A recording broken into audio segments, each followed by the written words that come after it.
Hey, what's up, everybody? Welcome to the Manual Fonts Show. We are here in studio. All right. I gotta open the show by complaining a little bit, just a little. I went to the doctor and I got all my blood work and everything. And what happened was I ended up getting some bad numbers back, sugar and all that all the bad stuff, good stuff. Son of a bitch. All right. Essentially, a lot of sugar in the blood. Cholesterol is dog shit. Blah, blah, blah. And what annoys me is I don't smoke. I don't drink. I don't fucking do anything. Fucking anything. And it's just it just drives me nuts. Like absolutely nuts. It really does. And now I got to make lifestyle changes. I've got to do shit that I never thought I would have to do. 46 years in, and now all of a sudden I gotta do a bunch of bullshit. A bunch of stupid bullshit. And it annoys me. It really does. Like, how come? Is it just bad luck? It's gotta be bad luck, right? Or the game of chance, because there's people out there that do way more shit and they have better numbers on their blood tests than I do. Like, why? Like, why? Why am I getting nailed? What did I do? Like, where did I go wrong? Where did I go fucking wrong? It really upsets me. It pisses me the fuck off. So I just wanted to get that off my chest. Also, last episode and every video before that was all testing, trial runs, things like that. So from this video forward, this is what you're going to get. And hopefully you guys enjoy it. Hopefully you do. For the audio side, thank you for all the new subscriptions. Thank you for the ones here on YouTube, on Rumble. I really do appreciate all those things. I do still have the sponsorships with Aspire and Old Glory. So please go visit those guys. Enter the promo code STRETCH at checkout to get your 15 to 20% off of your gear or your drinks. And the more you support them, the more I get to do more things with the show and stuff. As with anything, you need you need the financials to be somewhat in order. I moved everything to Substack, so the audio podcast will be there, articles will be there, things of that nature. So with all that being said, let's get into this. Now, the NBA draft was basically a ho-hum thing. Everybody knew what was going on. So this The draft happened a couple of days ago. I want to play a clip from a FanDuel show, one of their flagship shows, talking about the NBA. Got Lou Williams, a former player. I believe it was Tyson Chandler, another former player. And they clearly do not watch everything. They do not watch everything. They just don't. And it's disheartening at best. So let's just do this. I don't know. Super talented player. Great pick for the Sacramento Kings. They just have proven time and time again as an organization, they know how to pick talent. They don't know how to retain talent. They don't know how to put these guys in a position to become all-stars and to become first and second and third team all NBA in a Kings jersey. They usually do so when they leave the Kings. That's the problem that I have for for Darius Acuff in his future. One of the positives is he's going to have an opportunity to have a chance to play a ton of minutes. He's going to be able to be a lead on that team. He's going to be a featured guy. He's going to have an opportunity to compete for Rookie of the Year. That's going to be tough to scratch the surface of All-Star, like Chandler just said, if you don't have winning to go along with the playing time and the opportunities that he's going to get. Have all the confidence in the world in Darius Acuff Jr. I don't have any confidence in the Sacramento Kings and what their reputation is as far as it is when it comes to developing talent and retaining talent and keeping them in a Sacramento Kings jersey. That's a bummer. It's like a little bit of like a buzzkill. Like it's don't get the keys. It's a catch-22, right? Do you want the keys to what? Opportunity? That's what I'm saying. Like, does he get the keys to a hoop deal? Does he get the keys to a Maybach? Like, what with the keys to what? I don't want the keys to everything.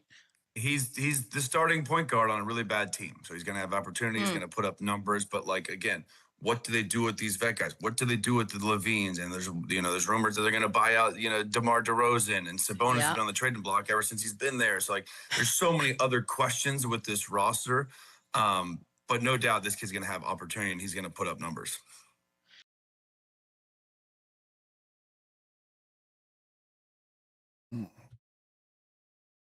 None of these fucking guys watch the NBA. They don't. They don't watch every team. They don't fucking do everything that an analyst should be doing. Like, if you're going to do a piece on a team, you should know everything about the team within the last 10 years. At the minimum, right? You should know what the fuck is going on. Okay, Lou Williams is a lying piece of shit.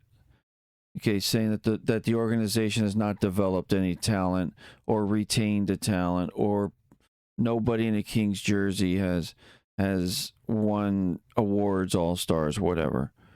Okay, I can think of 3 off the top of my head. DeMarcus Cousins was drafted by the Kings. He signed multiple contracts with the Kings, and he won multiple all-stars in a Kings jersey. And he also, if I'm not mistaken, went to the Olympics as a King.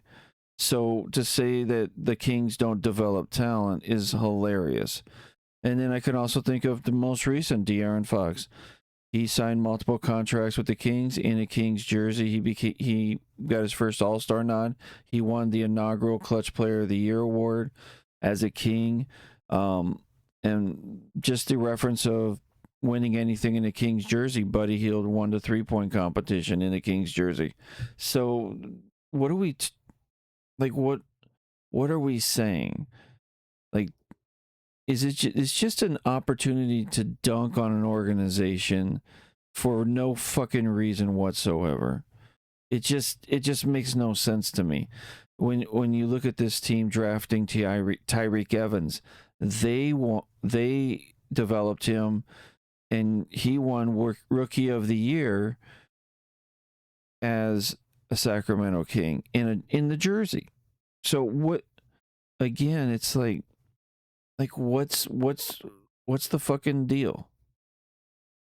And I feel for Kings fans. I think I think they've got a right to be pissed off every time the national media talks about the Kings over the last 20 years at this point.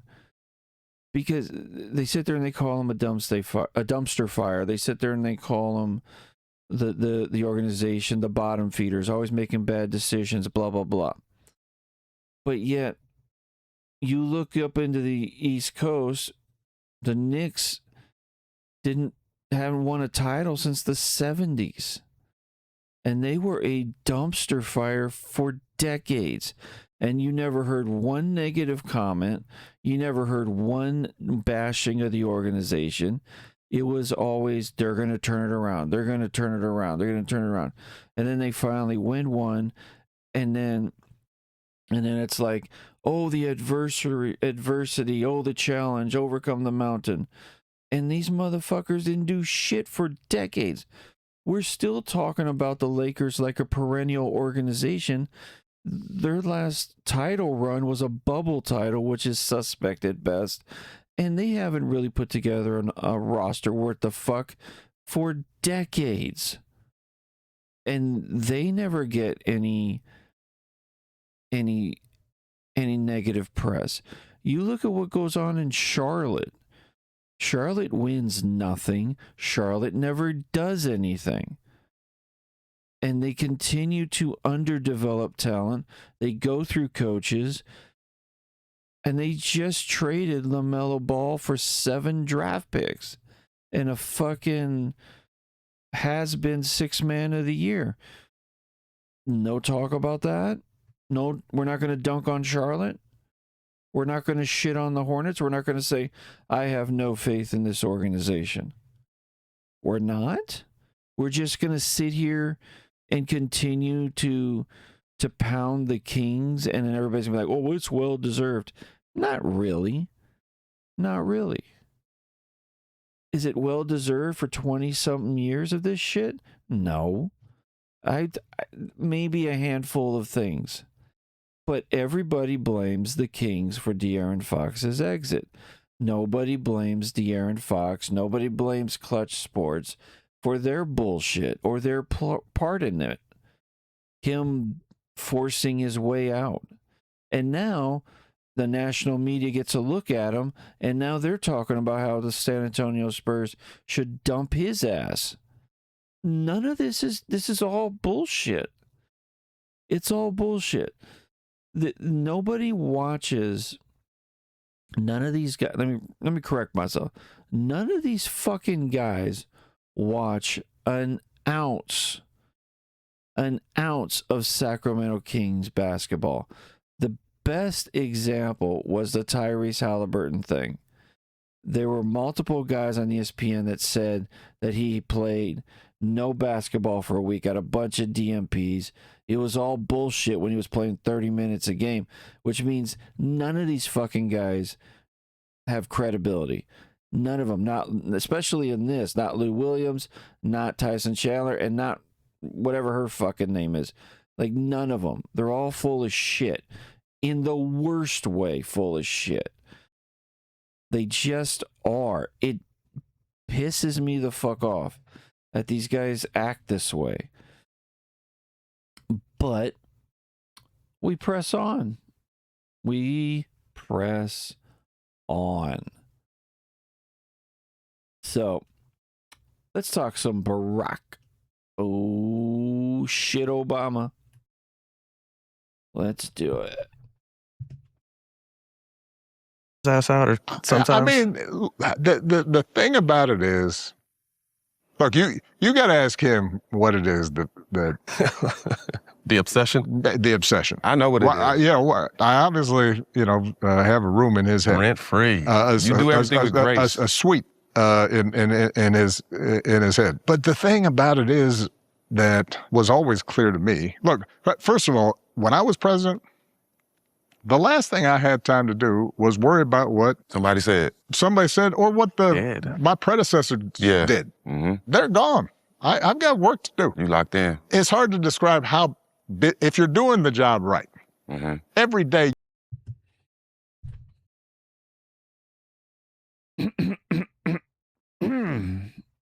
What the fuck? This is what Obama is fucking known for. Gaslighting, revisionist history bullshit.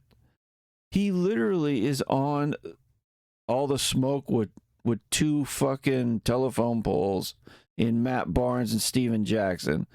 Two guys that were not great contributors in the NBA and not really good in interviewing anybody. Matt Barnes, you did shit with Grace. What the fuck are you talking about? Are you serious? I mean, okay, regardless, I'm not going to get into the bullshit from Matt Barnes and Steven Jackson. We can take those two dipshits, set them off to the side. We won't even address the dum-dum. Just Obama. He says, I don't know what the obsession is. He lives rent-free in my head. Okay. Second, he says that when he had the job, he had no time to worry or talk about his predecessor because he had shit to do.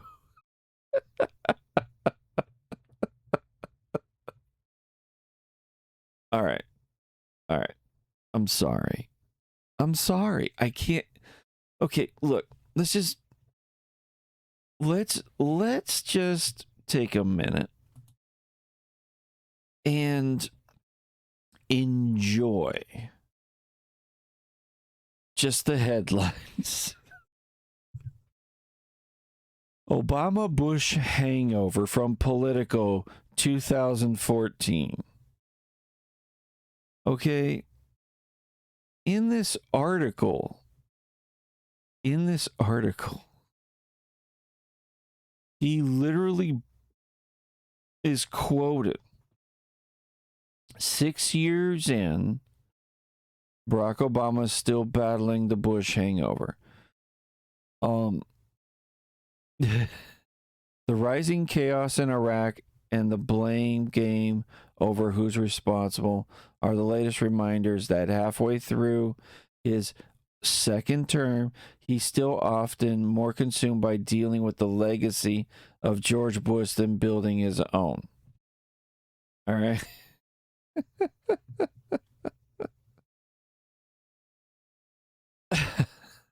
Okay. Barack Obama has had to clean up the mess that was left him, says Barbara Boxer. Every president gets the benefit and the burdens of all the presidents before them. For the entire first term, Obama and his people blamed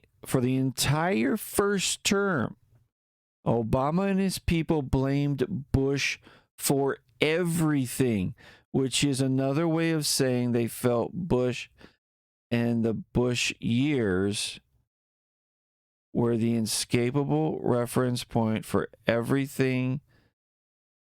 The escapable reference point for everything they were themselves doing.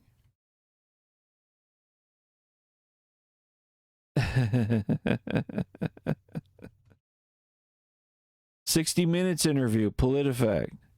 Barack Obama says he's responsible for 10% of the budget shortfall.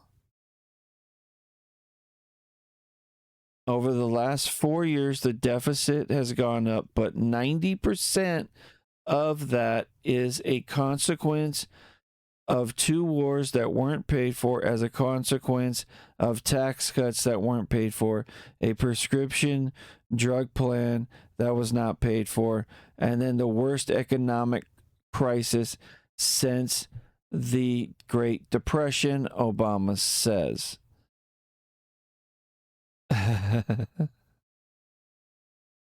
So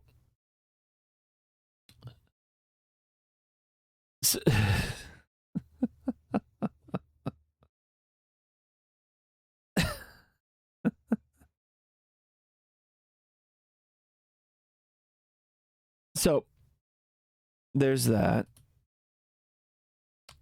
Then Obama, another PolitiFact in 2010, Obama inherited deficits from Bush's administration.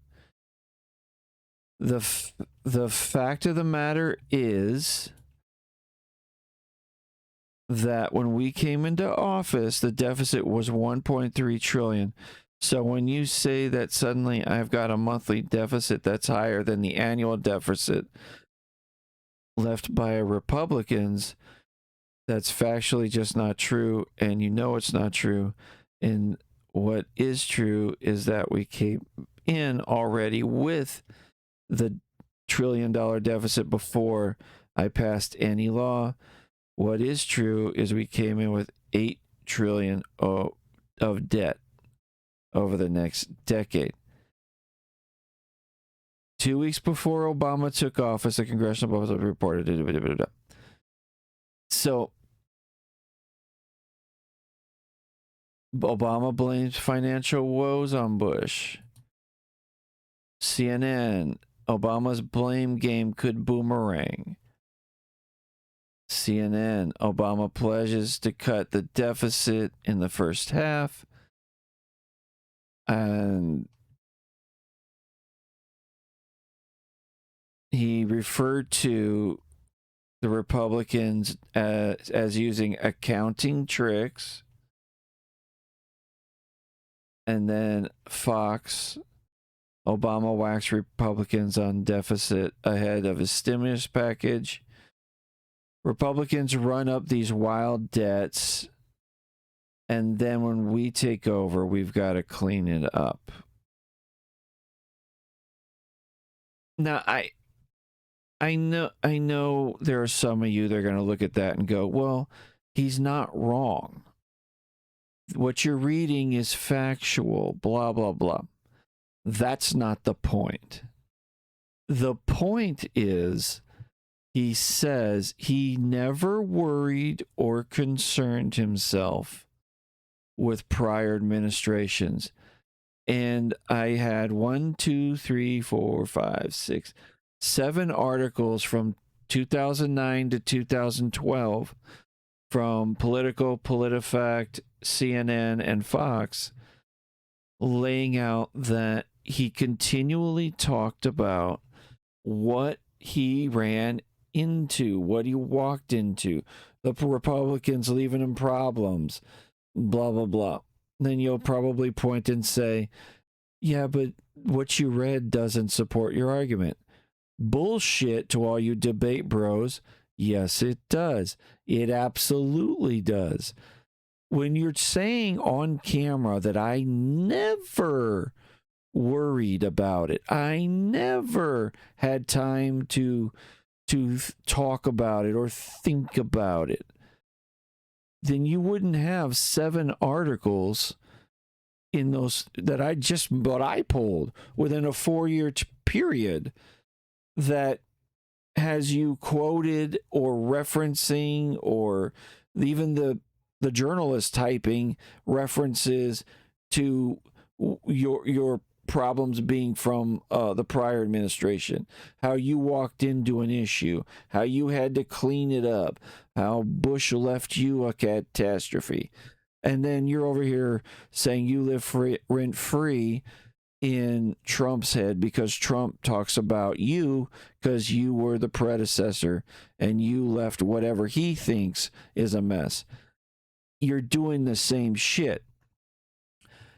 I mean, when you excuse me, when you look at what happened in his speeches, 2009, in February 24th, he addressed joint session of Congress, and he blamed Bush for the deficit, saying that he inherited all this from him. March 4th, March 24th, April 14th, April 29th, June 8th, July 22nd, December 8th, all 2009. He said things like, we inherited a $1 trillion deficit. This is the deficit we inherited. The crisis began long before I showed up. We inherited the deficit. Job losses began under Bush. He said the system was broken for decades. He references the Bush neglect, blame Bush's tax cuts and the war. He inherited the worst economy in generations. 2010, he said in January 27th, February 1st, April 16th, September 8th, October 10th, during a midterm rally. He said things like, the recession took hold long before I got through the door. References Bush policies as creating structural deficits. He said that deregulation over the last decade caused the crash. Again, blaming Bush because he was the president for 8 fucking years. Losing 800,000 jobs a month before he took office. 2011, April 13th, July 25th, September 8th, December 6th. He said things like, we lost our way in the decade that followed. Tax cuts again. Crisis didn't happen overnight. Policies of the last decade for the middle class decline. 2012 campaign year. January 24th, May 5th, June 14th, September 23rd, the 60 Minutes interview, October 3rd, October through November, were during the campaign. Again, same thing. This crisis was years in the making. We didn't get into this mess overnight. The 800,000 job thing again. $1 trillion deficit is what I walked into. 60 Minutes interview. Again, he said that Bush's wars drove the debt. And he said once again, he said the same thing, inheriting the worst economic crisis since the Depression. So when you look at these roughly 23 speeches and you go through it, he references and or blames and or attacks Bush 130 times in 4 years. What in the fuck are you talking about, Obama? Saying you had things to worry about? You had things to worry about? You couldn't be bothered with what other people did? Then why would you do this? Why would you have 130 references in your speeches? Why would you have 7 more articles than the 7 I found where you're talking about the prior administration causing all the grief? You're doing nothing any different than Trump blaming Bush, Biden blaming Trump, Trump blames Biden, Bush blamed Clinton. It's an ongoing cycle. It's fairly normal in politics. But what I hate about Obama the most is the minute he left office, it was almost like he had to reinvent himself. And he's doing shit like this revisionist fucking history. Like, I never did these things. Dude, you act like the internet doesn't exist. You act like the AI research tools aren't going to find your shit. Are you that ridiculous? I don't know, guys.